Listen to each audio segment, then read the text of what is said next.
नमस्कार, मैं हूं प्रिया और स्वागत है आपका कृषि न्यूज में। और आज के क्विज कंपटीशन के सवाल के लिए हमारे साथ आखिरी तक बने रहिए। आइए रुक करते हैं अब हेडलाइंस की ओर।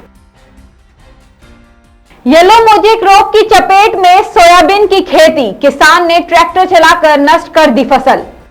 किसानों को योगी सरकार की बड़ी सौगात, सिंचाई के लिए 62 जिलों में लगेंगे 2100 नलकूप। खरीफ सीजन में 519 लाख टन धान की होगी सरकारी खरीद। 1 सितंबर से होने वाले हैं कई बदलाव, किसान से लेकर आम आदमी पर होगा इसका सीधा असर। 5 साल में जम्मू कश्मीर की कृषि जीडीपी 6300 करोड़ करने का तय हुआ लक्ष्य। महाराष्ट्र में किसानों को है सरकारी सहायता का इंतजार। अब खबरें विस्तार से। सोयाबीन के सबसे बड़े उत्पादक मध्य प्रदेश के किसान फसल में येलो मोजेक रोग से परेशान हैं। उनकी लाखों की लागत बर्बाद हो गई है। एक पीड़ित किसान ने परेशान होकर अपनी 9 एकड़ की फसल को ट्रैक्टर चलाकर नष्ट कर दिया। यहां धार के किसानों ने बहुत मेहनत से सोयाबीन की खेती की थी, लेकिन येलो मोजेक रोग ने उनकी मेहनत पर पानी फेर दिया। अब तक प्रशासन ने इस पर कोई ध्यान नहीं दिया है। किसी ने आकर खेत में देखा तक नहीं है, मुआवजे की बात तो दूर है।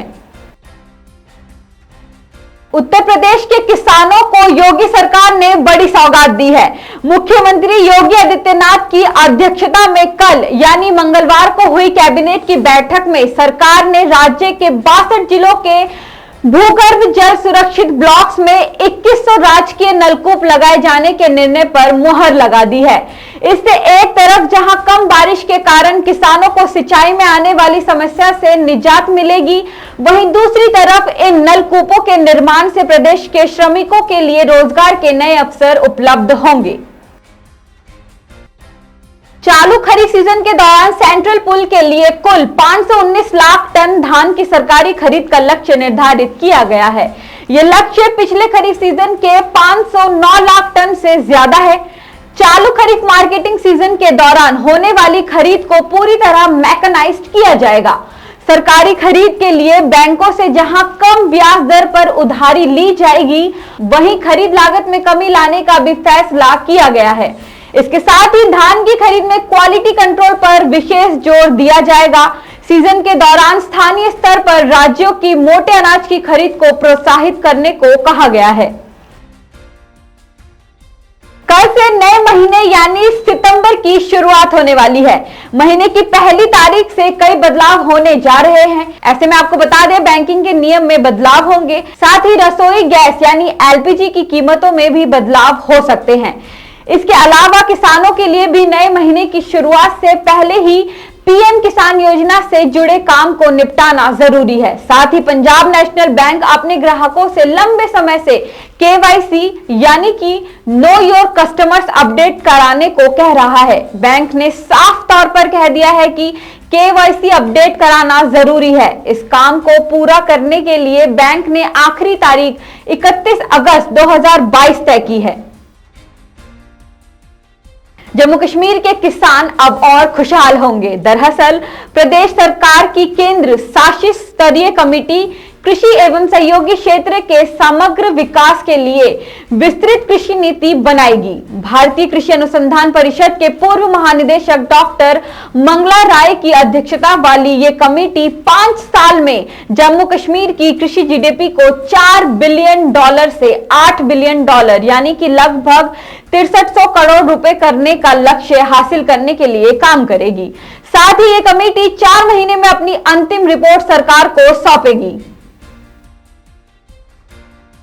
महाराष्ट्र में कई जगहों पर अच्छी बारिश हुई है, लेकिन कहीं कहीं भारी बारिश से किसानों को नुकसान हो गया है।